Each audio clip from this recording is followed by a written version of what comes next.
Israel seems to be on trial, which I don't understand. That Israel, people are saying ceasefire.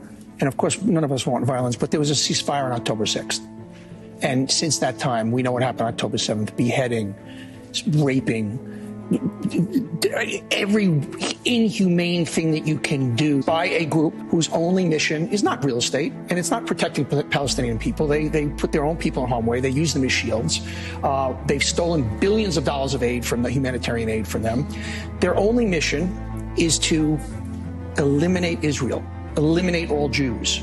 That's it. That's their mission. And yet, constantly, Israel seems to be on the defensive. There is something that, for some reason, evil is not graded the same way when it's against Jews and it's against Israel. And I don't understand that. There's such an anti-Israeli bias because their domestic politics under Netanyahu. Netanyahu needs to go, by the way. Correct. And I think U.S. foreign policy experts think that he may not be there. He may not be. But there is this real bias against the plight of Israel, even in the wake of 1,400 primarily civilians being slaughtered over an 8.5-hour period, mutilated, slaughtered, raped in front of their children and husbands and wives. And what has Israel since then been on the defensive, explaining every move they make? And obviously, like any human, we want to do everything we can to protect every life. Of course. But they're in a war.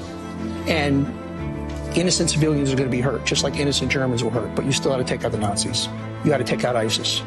And Hamas has to be taken out. And there's no other answer. You can't live next door to people whose entire mission is to annihilate you and destroy you.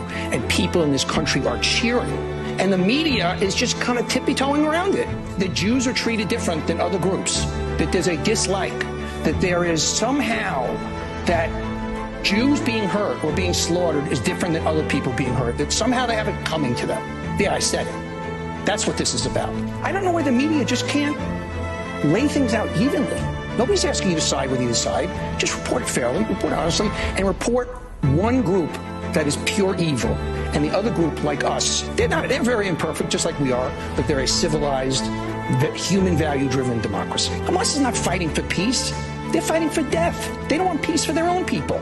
This is just so black and white stuff. There's no gray areas here. And the media is like,